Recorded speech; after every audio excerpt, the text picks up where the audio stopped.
हमने जब वो मुख्यमंत्री बने उसके बाद उनको, जब उनका फटी जींस वाला भाषण आया तो तभी देखा हमने टीवी पे, बाकी उनको कभी नहीं देखा। यहाँ से देखे सब पढ़े लिखे, वो बीएड है, अपना ढोल के बेच रहा है। ये भाई जी एमए है, मैं बीएड हूँ, तो यहाँ आज बर्तन तो कहाँ है नौकरी, कैसे दे बीजेपी को? आप बताओ ना, पढ़े लिखे, आप बताओ। चौमिन ये चौमिन बनाने वाले आप क्या करें? अपने पेट पालने के लिए ये चौमिन बनाना पड़ रहा है। 2006 के बीएड है, पर वही स्थिति है कि भांडा बर्तन साफ गिर गए, अब वो बाल बच्चा पाला गया। 5 सालों के लिए जो किया है उससे मतलब युवाओं का जो हौसला था। मैं डबल में एमए बीएड करने के बाद यहाँ पे दुकान खोल के बैठा हुआ हूँ और सारा जो है कि ऑनलाइन हो गया मामला। हमें तो पहाड़ की समस्याओं से लेना है, वो तो केंद्र का मुद्दा है कि राम मंदिर बना 370 हटाया, वो अच्छी बात है, उसका हम विरोध नहीं कर रहे हैं, अच्छी बात है, राम मंदिर बनाया उसके लिए हम स्वीकार करते हैं, परंतु जो पहाड़ की जन समस्याएं हैं उनका समाधान होना जरूर। अभी मैं थराली के कुलसारी में हूँ और जो हमारी चुनावी यात्रा है वो अभी कुलसारी में पहुंची है। जब नंदा देवी राजजात चलती है तो जब ससुराल का ये पहला पड़ाव भी माना जाता है। यहाँ पर हमारे साथ कुछ लोग हैं, इन लोगों से हम जानते हैं कि ये लोग चुनाव से पहले क्या सोच रहे हैं, किस तरीके से इन लोगों के मुद्दे होने वाले हैं। क्या नाम है वैसे आपका? मेरा नाम भाई साहब सतीश चंडीवरी है। अच्छा, लोकसभा चुनाव है अब, और क्या सोच रहे हैं आप लोग, क्या मुद्दे हैं आपके इस चुनाव में? मुद्दे तो भाई साहब यहाँ पे थोड़ा बेरोजगारी का है और थोड़ा ये जन समस्या है, यहाँ पे डेवलपमेंट कम हो रहा है। जो भूतपूर्व सांसद थे उन्होंने कोई काम तो किया नहीं, यहाँ पे दिखते भी नहीं होगा अभी नए उम्मीदवार हैं तो देखते हैं क्या करते हैं। भूतपूर्व सांसद आते नहीं थे इधर? हाँ, उनका तो कोई दर्शन नहीं है ना, कोई काम नहीं है इधर। अच्छा। और इस बार जो बीजेपी और कांग्रेस से जो प्रत्याशी हैं, आपको पता है कौन कौन है दोनों? बीजेपी से तो अनिल बलूनी जी है, कांग्रेस से गोरियाल जी है शायद। अच्छा, तो क्या लग रहा है कौन हावी है, किसका चल रहा है? अभी तो बीजेपी लग रही है भाई साहब, बीजेपी लग रही है। इधर तो बीजेपी का गढ़ है ही बस। हाँ। लेकिन जीत के वो लोग दर्शन नहीं देते हैं, समस्या ये है। अच्छा, जीतने के बाद वो दर्शन नहीं देते, कोई काम नहीं करते हैं, उनका कोई वो नहीं है यहाँ पे, रोल नहीं है। अच्छा, तो अभी जो आपकी मेन समस्या है यहाँ की, वो क्या है? समस्या तो भाई यहाँ पे बेरोजगारी की समस्या है बहुत, क्योंकि कोरोना काल में लोग बाहर से इधर आ गए हैं, जो बाहर भी नौकरी पे थे तो इधर अब कोई दुकान खोला कुछ कर रहा है, तो यहाँ पे इतना तो फैल नहीं इसको। तो गवर्नमेंट से यह है कि यहाँ पे कोई पर्यटन के हिसाब से या कुछ हिसाब से विकसित किया जाए तो तब। अच्छा, मतलब पर्यटन के हिसाब से हाँ, कुछ विकसित किया जाए। आपका क्या नाम है? मेरा नाम हीरा सिंह रावत जी। पूछो आपकी समस्याएं क्या है यहाँ पर? समस्या सर यहाँ पे एक्चुअली में जो है कि वही है, बस सारी बेरोजगारी है, ये है सारा वही है। इससे पहले सांसद थे, वो आते थे अच्छे? तीरथ सिंह रावत जी ने तो यहाँ पे कुछ किया नहीं। अब बलूनी जी हैं तो हम जो है कि है, तो आपको जो है कि बलूनी जी ठीक है, अच्छे आदमी हैं, देखते हैं जो भी। अच्छा, और क्या क्या समस्या है? पानी, स्वास्थ्य वगैरह तो सारे ठीक ही हैं। हॉस्पिटल कहाँ जाते हैं आप लोग? हॉस्पिटल हमारा जो है CHC ये थाली में। और भी युवा हैं, उनसे भी हम जानेंगे। आपका क्या नाम है वैसे? तीरथ सिंह रावत। तीरथ सिंह रावत है आपका नाम भी? इससे पहले जो सांसद थे उनका नाम भी तीरथ सिंह रावत जी है। आते थे क्षेत्र में? बिल्कुल, हमने तो कभी देखा नहीं उनको क्षेत्र में।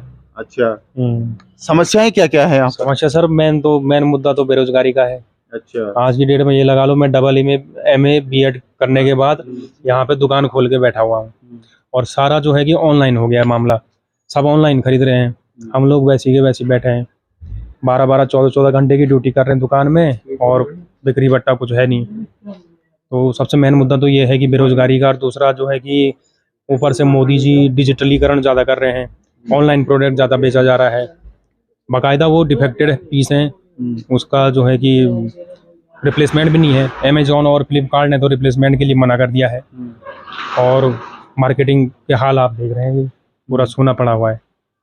दूसरा, स्वास्थ्य के जो मेन मुद्दा रखते हैं कि स्वास्थ्य का करके, जिसके वजह से वोट बटोरे जाते हैं। और स्वास्थ्य की सुविधा ऐसी है कि यहाँ से हम थराली जाते हैं CHC में, और वहाँ से जो है कि वो उन्होंने रेफर सेंटर बना रखा है। अच्छा, वहाँ से नारायणगढ़ और कर्णप्रयाग। डॉक्टर तो हैं लेकिन बोलते हैं कि आगे ले जाओ करके, या तो उधर ले जाओ बागेश्वर की तरफ को, या नीचे कनपयाग की इस बार तरफ। आपका रुख क्या है, बीजेपी की तरफ है या कांग्रेस की तरफ है? हमारा तो सर नोटा है इस बार, नोटा है। नोटा बिल्कुल। हम ना कांग्रेस से खुश हैं ना बीजेपी से खुश हैं, कुछ नहीं है, बस अपना वोट बटोरो और अपना परिवार देखो और अपने रिश्तेदारों को देखो, अपने लोगों को देखो, उनको एडजस्टमेंट करवाओ, बस बाकी कुछ नहीं है। सरकारों की जो योजनाएं हैं वो पहुंचती हैं यहाँ तक, जो धरातल पर पहुंचती है, जो योजनाएं बड़े बड़े मंचों से कहते हैं, वो योजनाएं पहुंच रही हैं आप तक? कहाँ पहुंच रही फिर, कुछ भी नहीं है, कुछ भी नहीं। कुछ भी नहीं है। मेन तो बेरोजगारी है ना, बेरोजगारी और स्वास्थ्य सुविधाएं जो हैं कि बिल्कुल जैसी की तैसी पड़ी है। शिक्षा, स्वास्थ्य और बेरोजगारी, ये 3 मुद्दे लेकर सरकार जो है कि चुनाव रैली में उतरती है और वोट बटोरती है, लेकिन उसके बाद जो है कि कुछ नहीं। अच्छा, और भी लोग हैं, उनसे जानेंगे। क्या नाम है आपका भाई साहब? मैं सुरेंद्र बात कर रहा हूँ, श्रीनगर। अच्छा, लोकसभा चुनाव है, उससे पहले मुद्दे क्या होने वाले हैं इस बार? आपकी समस्याएं क्या हैं? क्या जो इससे पहले सांसद थे उन्होंने विकास किया यहाँ पर या नहीं किया? ये हमारा जहाँ तक देखना है, अभी तक हमें तो कहीं तक विकास दिखा नहीं है। बस यही कि वादे ही वादे होते हैं, वादे के बाद कुछ होता नहीं, धरातल पे कुछ भी नहीं पहुँच पाता है। और हमारे क्षेत्र की खासतौर से बात करें तो शिक्षा, स्वास्थ्य और जो बेरोजगारी है, बेरोजगारी तो अभी तक, बेरोजगारी यहाँ की क्या बात करें, पूरा मेरे हिसाब से सारे भारत में ही एक ही हाल है। बेरोजगारी तो पूरी तरह से, पढ़ लिख के सारे लोग बेरोजगार, अब बिजनेस में उतरना पड़ रहा है। और बिजनेस में वही है कि आप लोन लीजिए, लोन भरते रहिए, बस वही काम करता रहता है। इस बार क्या लग रहा है, इससे किसका लग रहा है? कांग्रेस का पलड़ा भारी लग रहा है? हम तो कुछ नहीं कह पाएंगे खैर कि किसका पलड़ा भारी है, क्योंकि दोनों ही पार्टियां जो भी हैं, दोनों पार्टियां अभी तक कुछ नहीं कर पाई है हमारे हिसाब से। जहाँ तक मेरा सोचना है तो दोनों पार्टियां अभी तक तो निष्क्रिय है हमारे सामने। तो अभी आपने क्या सोचा है, जब आप कह रहे हैं कि बेरोजगारी है, विकास यहाँ तक नहीं पहुंचा है, लेकिन वोट तो एक पार्टी को देंगे आप? वोट के बारे में अभी सोचा नहीं है, वोट के बारे में देखना पड़ेगा। अच्छा, उम्मीदवार को भी देखना पड़ेगा और उसके बाद फिर पार्टी को भी देखना पड़ेगा कौन सी पार्टी क्या कुछ कर पा रही है, नहीं कर पा रही है। फ्री राशन भी दे रही है सरकार? फ्री राशन मेरे हिसाब से तो खाली एक, मेरे हिसाब से बांधना वाली बात है। अच्छा, वो एक जुमलेबाजी जो कह सकते हैं हम, जुमलेबाजी जो है, जुमलेबाजी है। आदमी एक, मैं कहूँ अगर ग्रामीण को देखा जाए, मनरेगा के कारणवश और जो विधवा पेंशन, किसान पेंशन जो भी मिल रही है, उसके कारणवश और ज़्यादा अपंग और अपंग टाइप का हो रहा है कि मिल तो जाता है, उसके बाद आदमी काम करने के लिए निष्क्रिय हो जा रहा है, काम ही नहीं करना चाहता कि हाँ जी मिल रहा है बस, जिसे मिल रहा है वो तो फायदा उठा रहा है और उसके पीछे सब काम करने के लिए निष्क्रिय हो जाए, मेहनत नहीं करना चाहता। बीजेपी का कहना है कि हम वृद्धा पेंशन दे रहे हैं, फ्री का राशन दे रहे हैं। फ्री राशन से आपको क्या लगता है कि मिलना चाहिए या नहीं? फ्री राशन दी जाए, फ्री राशन उनको दी जाए जिसके लिए एक्चुअल में जरूरतमंद है, बट मेरे हिसाब से तो ज़्यादा जरूरतमंद को मिलती नहीं है। फ्री राशन उन्हें मिलती जिसे ज़रूरत नहीं है। इसके लिए एक सर्वे होना चाहिए, एक्चुअली एक डेटा बनना चाहिए, डेटा भी इसके हिसाब से ही उसे मिलना चाहिए। और भी लोग हैं, कुछ बुजुर्ग लोग भी हैं। आपका नाम जानना चाहूंगा मैं। चुनाव है, लोकसभा चुनाव, तो मुद्दे क्या हैं, समस्याएं क्या है यहाँ की, या कितना विकास, जो इससे पहले सांसद रहे हैं उन्होंने कितना विकास किया यहाँ? यहाँ का विकास तो थोड़ा बहुत हुआ ही है। अच्छा, है नहीं? बाकी मुद्दा हमारे यहाँ पर अभी कुलसारी में सबसे बड़ी चीज जो है कि हमें, ये हमारे यहाँ पर दक्षिण काली का मंदिर है और यहाँ पर जो है लक्ष्मी नारायण का मंदिर है, इनका जीर्णोद्धार करना है। और बहुत रात जात का प्रथम पड़ाव अमावस्या को यहाँ पर बड़ी रात जात जब होती है ना, तो तब यहाँ पर पहली रात्रि को देवी के मतलब माता राज राजेश्वरी यहाँ पर विश्राम करती है। अच्छा, तो आप चाह रहे हैं कि इसका जीर्णोद्धार हो, इस मंदिर का जीर्णोद्धार तरीके से बने। हाँ, युवा भी है, इनसे जानेंगे हम। आपका रहना बहुत जरूरी है, आप क्या करते हैं अभी? अभी होटल है। अच्छा, कब से?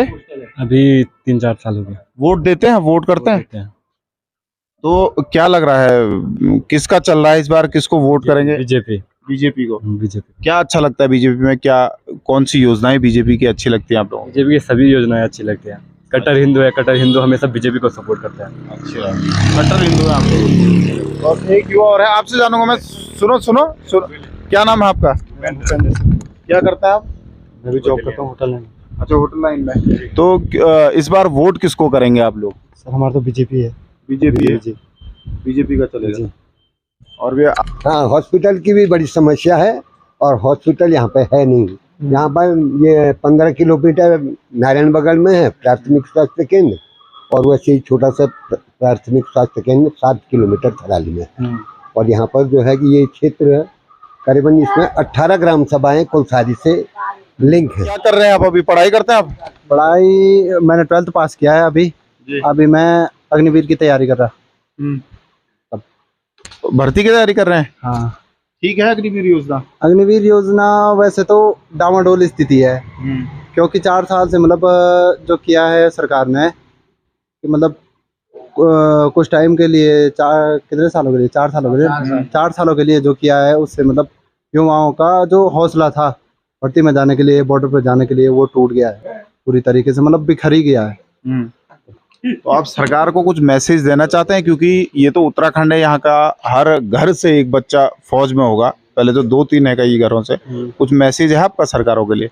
मेरा मैसेज तो बस इतना ही है कि जो ये योजना है वो ठीक नहीं है, इस पे सुधार किया जाए, वही ठीक है। नाम क्या है वैसे आपका? सूरज रावत। चुनाव है, लोकसभा चुनाव है, और क्या रुख लग रहा है आपको? कौन से मुद्दे ऐसे हैं जिनको लेकर आप मतदान करेंगे? अभी हम जो है बेरोजगारी को लेकर के मतदान करेंगे। जो सरकार रोजगार के अवसर प्रदान करेगी तो उसे ही वोट करेंगे। यहाँ पे पहाड़ की जन समस्याएं तो काफ़ी हैं, और जैसे हमारे यहाँ पे भी काम चल रहा है ऊपर गैरवारम धारावारम में, और लाइट भी का भी समस्या है। लाइट भी जो है आग मिचौनी की तरफ, पिंडर घाटी को आप जानते ही हैं कि यहाँ पे आग मिचौनी की तरफ लाइट लूट भागती रहती है। तो ये सरकार के प्रमुख मुद्दे हैं कि सरकार इससे का जो है समाधान करे, और तभी जाके हम मतदान करेंगे, और उसमें जो है सुझाव हमारे भी तरफ से मिलने चाहिए। इससे पहले जो सांसद को आपने चुन के यहाँ से भेजा, वो आते थे इधर, या उन्होंने कुछ विकास किया यहाँ का? वो तो नज़रअंदाज करते थे, नहीं आते थे। अच्छा जी। तो अब किसका रुख लग रहा है इस बार यहाँ से, कि कौन जीतेगा? वैसे गणेश गोदियाल का भी ठीक है, अलिंद बनोनी का। अब रुख तो हवा का रुख की तरह है कि भाई मोदी नाम से चल रहा है, तो कई बोल रहे हैं, जैसे हम भी इधर उधर क्षेत्र भ्रमण में लगे रहते हैं, तो बोलते हैं कि कहीं नागरिक बोलते हैं कि यहाँ पे जो है बीजेपी का चल रहा है, कोई कांग्रेस का। अब अपना अपना मत वो है, विवेक है कि कौन किसको देना चाहता है, कौन किसको बनाना चाहता है। बीजेपी का कहना है कि भव्य राम मंदिर भी हमने बना दिया है, तो उसका राम मंदिर का कितना इस मतदान पर आप लोगों पर असर पड़ेगा, या लोग वोट करेंगे? अब हमें तो पहाड़ की समस्याओं से लेना है। वो तो केंद्र का मुद्दा है कि राम मंदिर बना 370 हटाया, वो अच्छी बात है, उसका हम विरोध नहीं कर रहे हैं। अच्छी बात है, राम मंदिर बनाया, उसके लिए हम स्वीकार करते हैं, परंतु जो पहाड़ की जन समस्याएं हैं उनका समाधान होना जरूरी है। बेरोजगारी है और काफ़ी चीज़ें हैं यहाँ पे। उतना कुलसारी मार्केट के तमाम लोग यहाँ पर हमारे साथ मौजूद हैं, फिर इनसे जानते हैं कि आखिरकार जो मतदान होगा, ये लोग कौन से वो मुद्दे हैं जिनको लेकर मतदान करने वाले हैं। आपका नाम जानना चाहूँगा मैं। और हीरा सिंह पंवार है जी। सर, मेरी यहाँ पे गारमेंट्स की दुकान है, और हम लोग सर चुनाव हमारे विशेष मुद्दे हैं। चुनाव हम लोग, हमारा बेरोजगारी जो है वो बहुत बड़ा मुद्दा है। आज हमारे बच्चों के पास डिग्री हाथ पे पड़ी हुई है और बेरोजगारी है, रोजगार कुछ है नहीं, और बीजेपी वाले खाली मोदी के नाम से वोट मांग रहे हैं। हमारा पहले जो सिलेक्टेड सांसद था वो कभी भी क्षेत्र में नहीं दिखा, और आज चुनाव के टाइम पे चेहरा बदल के वोट मांगने आ गए कि हम 125 रुपए की फ्री की राशन बांट रहे हैं, इस पे वोट दो, और हम राम मंदिर बना दिया। राम मंदिर बनने से सबके घर में दिया नहीं जलेगा, जब सबके घर को रोजगार मिलेगा तब सबके घर में दिया जलेंगे। तो हम तो कांग्रेस पार्टी को वोट करेंगे, हम गोदियाल जी को वोट करेंगे। सत्ता परिवर्तन होगी तब जाके हमारे युवाओं को, बेरोजगारों को रोजगार मिलेगा। जो इससे पहले सांसद थे यहाँ आते थे वो क्षेत्र में? कभी नहीं सर। हमने जब वो मुख्यमंत्री बने उसके बाद उनको, जब उनका फटी जींस वाला भाषण आया तो तभी देखा हमने टीवी पे, बाकी उनको कभी नहीं देखा। अगर होते वो क्षेत्र में होते तो सिलेक्टेड सांसद थे, उनको टिकट मिलता। आज चेहरा बदल के बलोनी जी ले आए, बोल रहे बलोनी जी विकास करेगा। क्या विकास करेंगे? बलोनी जी 6 साल राज्यसभा सांसद रहे, तब क्षेत्र में नहीं दिखे। अब 5 साल के लिए सांसद बन के विकास करेंगे वो हमारा? ये तो जनता को ठगने वाली बात हुई साहब। हम बिल्कुल भी बीजेपी को वोट नहीं करेंगे, हम कांग्रेस को वोट करेंगे, गोदियाल जी को वोट करेंगे, सत्ता परिवर्तन करेंगे सर। आपसे जानना चाहूँगा, आपका नाम जानना चाहूँगा। जी भाई साहब, चुनाव है, मुद्दे क्या हैं आपके? विकास कितना हुआ है यहाँ का? मेरा नाम कपूर सिंह रावत है जी, और मैं एक समाज सेवी के रूप में काम करता हूँ लगातार। आप देख सकते हैं कि 2014 के बाद लगातार देश में 2 करोड़ नौकरियों की जो बात की गई, और लगातार कहा गया काला धन वापस आएगा, लेकिन जो इन तरह का सब झुंझुना इस देश के भीतर लोगों को पहनाया गया, लोगों को पकड़ाया गया, उसके तहत कुछ भी इस देश में ना युवाओं को नौकरियां मिली। आज देख सकते हैं कि सारे युवा बेरोजगार घूम रहे हैं और ना ही 2 करोड़ नौकरियां आई, ना ही 15 लाख किसी के खाते में आए। सारे नीरव मोदी जैसे जो उनके सब मोदी जो भाई लोग थे, वो सारा भारत का पैसा लेके सारा विदेश चले गए। और इस उत्तराखंड का जो सबसे बड़ी समस्या है वो है यहाँ पर बेरोजगारी। यहाँ पर जो है पर्यटन का जो सवाल है वो चारों तरफ से डैमेज कर दिया गया है और सारा का सारा खत्म कर दिया गया है। और आज के समय में जो सबसे बड़ा यहाँ पर मुद्दा है वो मुद्दा है अंकिता हत्याकांड। अंकिता हत्याकांड में बीजेपी के सारे जो लोग थे, जो विनोद आर्या था उसका पुत्र जिसने अंकिता को मारा, और अंकिता को मारने के जबकि उसके पास उसने बताया कि अंकिता कहाँ मार के डाली गई, जहां उसने बताया अंकिता को बैराज कुंड में डाला गया ऋषिकेश में, वहीं उसकी लाश मिली। उसके बावजूद भी आज वो खुलेआम घूम रहा है। जब वो गाड़ी से उतरता तो ऐसा लगता है कि जैसे वो किसी ऑफिस से आ रहा होगा। तो बीजेपी वालों ने लगातार उसको दबाने की कोशिश की और आज भी अंकिता को इस राज्य के भीतर न्याय नहीं मिला। और जो हम पर्यटन का सवाल है, इस राज्य के भीतर पर्यटन को पूरी तरह से डैमेज कर दिया गया है। उसके लिए सबसे बड़ा उदाहरण है जोशीमठ का। जोशीमठ में आप देख सकते हैं कि जोशीमठ में इतनी बड़ी आपदा आई, विश्व स्तरीय आपदा आई, लेकिन आज लोग बेघर हो चुके हैं।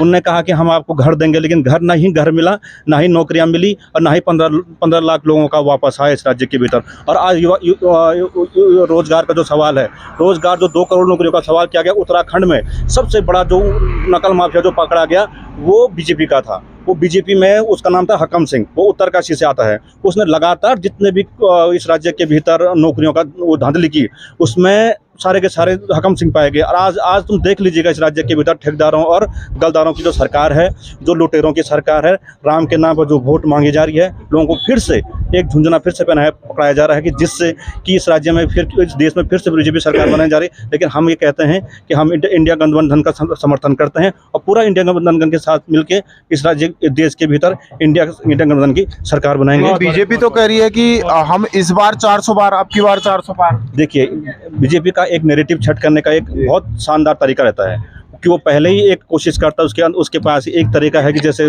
पहले हुआ करता था कि भाई जैसे वो बाली लड़ता तो बाली जिससे बाली लड़ता था तो बाली से लड़ने से पहले बाली की जो सामने वाला जो प्रतिद्वंदी था उसकी जो शक्तियाँ होती तो बाली में अंदर चले जाते थे, उसके अंदर होते।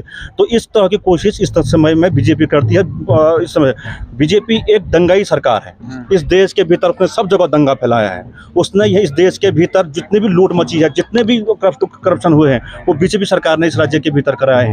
आप देख लीजिएगा, कोई भी उठा के देख लीजिएगा, पेट्रोल देख लीजिएगा। उन्होंने कहा कि हम 30 लीटर कराएंगे। एक वो बाबा के नाम पर घूमता रहता है, क्या नाम है उसका, ये बाबा रामदेव। वो बाबा रामदेव ने कहा कि हम कराएंगे 30 में पेट्रोल, लेकिन जब उसके सवाल पूछा गया तो उसने कहा कि हम नहीं करेंगे, तुमने जो करना है कर लिए। तो बाबा के नाम पर जो भगवा कलर का जो उसने चोला पहना हुआ इस राज्य के भीतर, उसने हरिद्वार में लोगों के घरों के आगे दीवार चिनवा के अपना ऑफिस तैयार किया। आप देख सकते हैं कि हरिद्वार में जाके उसने कितना तहलका मचा रखा है। लोगों के आगे आज भी लोग उसके खिलाफ केस लड़ रहे हैं। तो वो बाबा नहीं है, वो है एक लुटेरा बाबा, वो है एक बिजनेसमैन, उसको है वो बाबा रामदेव, वो खाली रामदेव है। तो उसने कहा कि पेट्रोल का जो सवाल है, पेट्रोल देख लीजिए आप 100 के पार हुआ। उसके बाद जो डीजल का सवाल है, डीजल आप देख लीजिएगा, जिसने उन्होंने कहा 40 लीटर कराएंगे या 20 लीटर कराएंगे, वो 80 के पार हो चुका है।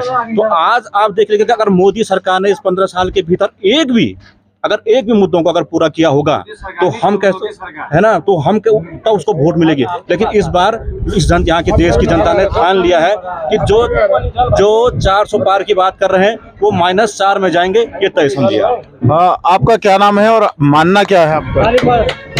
मेरा नाम आनंद सिंह रावत है। मैं एक्चुअली जो आप कह रहे हो कि बीजेपी और कांग्रेस, देखो शिक्षा के माध्यम में तो बीजेपी 0 है। आज की डेट में बच्चों को इतना पढ़ा लिखा के, कोई BA है, कोई BTech है, कोई M.Tech है, लेकिन वो ये सोच, उन्होंने एक राम मंदिर एक मुद्दा बना दिया बीजेपी ने कि हम राम मंदिर बनाएंगे। ये उनका एक चुनाव का वो हथियार है कि हमने राम मंदिर बनाने। जो हमारे आजकल के युवा हैं वो बेरोजगार है, उनको कहीं नौकरी नहीं है।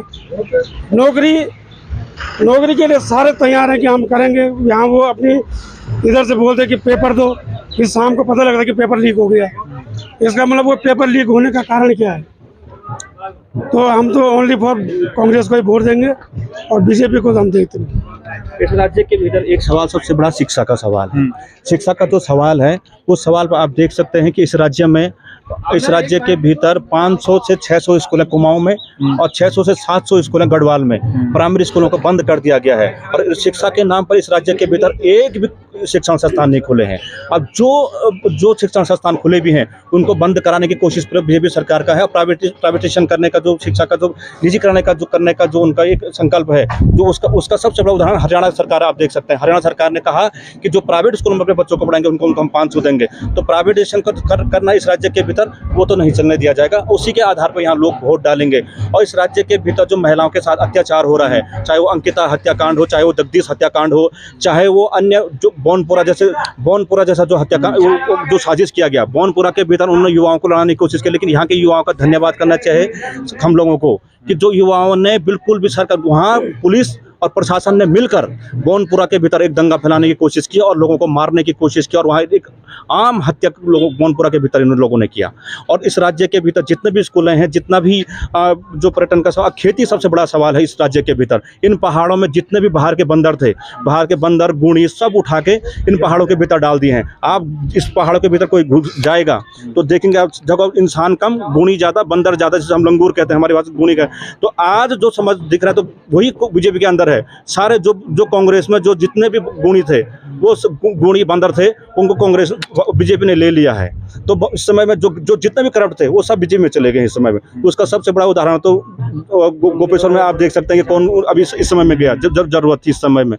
तो पहाड़ों के भीतर जो सबसे बड़ा जो हम अपना कोदा झंगोरा खाएंगे, पहाड़ का विकास करेंगे। लेकिन आज पूरी ये सच्चाई है इस राज्य के भीतर पहाड़ों की दुर्दशा जो है कि पहाड़ों की खेती खत्म हो चुकी है, पहाड़ों के गाँव खत्म हो चुके हैं। 300 के गाँव एक साथ 300 के गांव बर्बाद हो चुके हैं, खत्म हो चुके हैं। उन गांव में, उन खेतों में ना वहाँ देवता रह रखा है, ना वहाँ लोग रह रखे।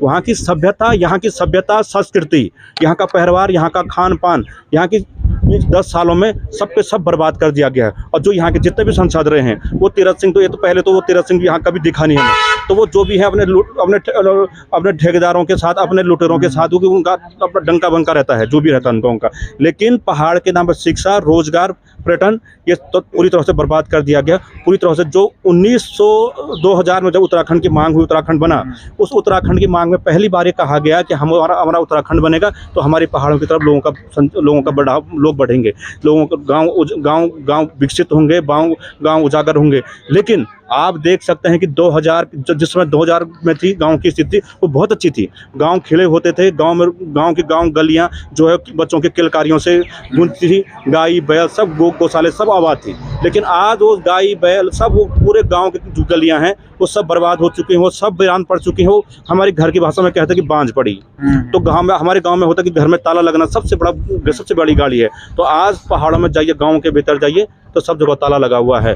तो इन सरकार ने, इनके पास ना कोई नीति है, ना ही कोई रोड मैप है कि पहाड़ का विकास की तरफ। पहाड़ों में आप सब जगह जाइएगा, आप इस राज्य के भीतर आप जाइएगा तो सब जगह देखेगा, हाँ यहाँ खनन माफिया, भू माफिया, दारू माफियाओं का राज चल रहा है इस राज्य के भीतर। इस पहाड़ की माटी को, इस पहाड़ के पत्थर को बेच के यहाँ से चले जाना है और इस पहाड़ को बर्बाद कर देने का जो लक्ष्य है बीजेपी सरकार का, और जो अन्य जो भी रहे हैं इस राज्य के भीतर, जिन्होंने भी यहाँ लूट मचाया है।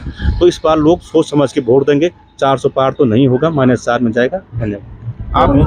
आप बोलेंगे कुछ? अग्निवीर एक्चुअली ये है ना, अग्निवीर जो मुद्दा उठाया है उसमें सबसे पहले तो नेगेटिवता आ गई। बंदा भर्ती होगा, 4 साल के लिए कोई नौकरी करेगा, उसके बाद उसका यूज करके वो बंदे को घर भेज देना है। अब फैसिलिटी क्या है उसमें? फैसिलिटी में तो कुछ भी नहीं है। अब अगर बाई चांस वो 4 साल नौकरी करता है, 10-11 लाख रुपए लेके आएगा, वो घर रिटायर करता है ना, पेंशन मिलेगी बंदे को। ये तो पेंशन का भी तो लालच, तो बंदा अगर नौकरी करना चाहेगा पेंशन का भी तो होना चाहिए। चाहे पेंशन कम दो, 10,000 दो, पर कम दो, उसका खर्चा तो चलेगा। जब 4 साल तक वो क्या तुम यूज करोगे युवाओं को? यहाँ पे यूज करना तो ये तो यूज ही करना हो गया। सिंपल सी बात है, यूज करना। युवा जो है कि अपने घर में तो सभी की कंडीशन ऐसी है, तो नौकरी करने जो जाएगा, चाहे वो प्राइवेट काम करे चाहे वो सरकारी काम करे, पर सरकारी जगह कर रहा है तो उसको उसके भी यहाँ पे फैसिलिटी कंप्लीट मिलनी चाहिए बस। तो जो प्रत्याशी बनाए हैं बीजेपी कांग्रेस ने, उनको किस तरीके से आंक रहे हैं आप अभी? भैया मैं तो बीजेपी का तो मैं बहुत बड़ा दुश्मन हूँ, और साफ और सीधी बात, हमने देना है कांग्रेस को ही। अब बीजेपी वाले तो आप बोलेंगे ही अपने बारे में, जैसे हम कांग्रेस वाले हैं तो कांग्रेस वाले बोलेंगे, बीजेपी वाले अपने माँ बाप को सभी चाहेंगे, सभी अपना चाहते हैं कि हम राशन फ्री देंगे लोगों को। राशन फ्री का मुद्दा नहीं एक है। राशन फ्री देने से क्या विकास हो जाएगा देश का? उस राशन को, उस गेहूं को पीसने के चक्की में पैसे तो चाहिए। जब रोजगार नहीं होगा तो फिर पैसा कहाँ से आएगा? भाई साहब महंगाई तो बहुत बढ़ गई है। पहले हम 5 भाई और 1 बहन है, हमारे पापा अकेले उन 5 भाई और 1 बहनों को पालते थे। आज एक परिवार 2 बच्चे को नहीं पाल पा रहा है, इतनी महंगाई है। तो कैसे बीजेपी को वोट दे? महंगाई तो इतनी हो गई, एक परिवार में 1 सदस्य नौकरी वाला था तो अपने पूरे अगल बगल इधर उधर सभी को पाल लेता था। आज परिवार में जो भी है सब बेरोजगार है। तो उत्तराखंड में बेरोजगारी इतनी बढ़ गई कि पूछो मत। मैं भी B.Ed M.Ed हूँ, पर क्या करें, आज लोगों के बर्तन साफ कर रहे हैं। तो ये है स्थिति उत्तराखंड की। लेकिन बीजेपी तो कह रही है कि हम महंगाई कम कर रहे हैं, हमारे सरकार में महंगाई कम है। महंगाई कम हो रही है। वो 2 किलो चावल दे के, 2 किलो आटा दे के, वो क्या है गेहूं दे के, उससे बहुत महंगाई कम हो गई। जो आदमी काम भी कर रहा था वो अब बेरोजगारी के और पीछे चला गया। तो आप बताएं कहाँ है? 2 किलो गेहूं के लिए हमें उसके लिए दाल चाहिए, सब्जी चाहिए। रोजगार नहीं है तो फिर पैसा कहाँ से आएगा? या तो वो नमक के साथ आप यहाँ से देखें, सब पढ़े लिखे, वो B.Ed है, अपना ढोलकी बेच रहा है। ये भाई जी M.A है, मैं B.Ed हूँ। तो यहाँ आज बर्तन तो कहाँ है नौकरी? कैसे दे बीजेपी को? आप बताओ ना, पढ़े लिखे आप बताओ। चौमिन ये चौमिन बनाने वाले आप क्या करें? अपने पेट पालने के लिए ये चौमिन बनाना पड़ रहा है। 2006 के B.Ed है, पर वही स्थिति है कि भांडा बर्तन साफ गिर गए, अब वो बाल बच्चा पाला। अच्छा, सरकार की एक योजना आई अग्निवीर, यहाँ से तो पहाड़ से तो प्रत्येक बच्चा फौज में जाता था पहले, अब क्या है यहाँ पर? गुरुजी अग्निवीर, जो अग्निवीर है ना गुरुजी, पेपर में सुना मैंने कहीं कि अब जो लड़के को लड़कियां दे रही थी अब वो भी नहीं मिल रहा है। उस अग्निवीर ने लड़कियों का स्तर बढ़ा दिया और पुरुषों का स्तर घटा दिया। जब फौजी 4 साल का हो गया तो आप क्या करें? उस अग्निवीर रिटायरमेंट के बाद तो किसी की शादी भी नहीं होती है। या 40 साल के हो गए, 4 साल नौकरी करके आ रहा है, उसके बाद लड़की देखने जा रहा है, उसको लड़की कौन देगा? वो तो बोलेगा तो रिटायरमेंट है, उसकी उम्र 60 साल थोड़ी नहीं हो गई। 60 साल बाद तो नौकरी होती है, 4 साल की नौकरी में क्या होगा? अब तब हम थोड़ा ये चौमिन और वो बना लेते हैं। आप कुछ कह रहे थे? अग्निवीर तो पहाड़ की सबसे ज्यादा, अगर अग्निवीर की योजना से प्रभावित हुए हैं तो हमारा पहाड़ हुआ है। क्योंकि पहाड़ से हमारी पीठ की हड्डी माना जाता था फौज। आज भी हमारे घर गांव में किसी न किसी के परिवार में एक न एक फौजी बंदा होगा, या तो दादा होगा या पिताजी होगा या उसका बालक होगा। तो हमारी रीढ़ की हड्डी मानी जाती थी, पहाड़ की रीढ़ की हड्डी। आपने सुना होगा गढ़वाल राइफल का रेजिमेंट हुआ करता था पूरा। आज पूरी सबसे ज्यादा अगर अग्निवीर योजना निकाल के अगर सबसे ज्यादा कमर टूटी है तो पहाड़ की कमर टूटी है। तो इसलिए पहाड़ वालों को बहुत सोच समझ के वोट करना होगा। अग्निवीर योजना भी एक बहुत बड़ा मुद्दा होना चाहिए। जैसे अंकिता भंडारी हत्याकांड है, बेरोजगारी है, वैसे अग्निवीर भी एक बहुत बड़ा मुद्दा होना चाहिए। लोगों को बड़ी सोच समझ के वोट डालना चाहिए और बीजेपी को तो वोट डालना ही नहीं चाहिए। इस बार कांग्रेस सरकार को वोट डालना चाहिए, गोदयाल जी को वोट डालना चाहिए। तो कुलसारी मार्केट में हम अभी, और ये तमाम यहाँ के व्यापारी हैं, यहाँ के जो क्षेत्र के लोग हैं, युवा हैं, जिस तरीके से उनका कहना है कि जो लगातार बीजेपी की सरकार है, उस सरकारों ने इन गांवों का विकास नहीं किया। लगातार यहाँ के जो आबाद गांव थे वो अब पलायन कर रहे हैं। ये लोग अब उम्मीद कर रहे हैं कि इस बार ये लोग बदलाव चाहते हैं। इन लोगों का कहना है कि जब बदलाव होगा तो यहाँ विकास पहुंचेगा। एकमात्र जो इस क्षेत्र के लोग आर्मी में भर्ती होने जाते थे, लेकिन जब से अग्निवीर योजना आई तो अब युवा अग्निवीर में भी भर्ती नहीं हो पा रहे हैं। कुलसारी से दैनिक उत्तराखंड के लिए मनोज चौहान।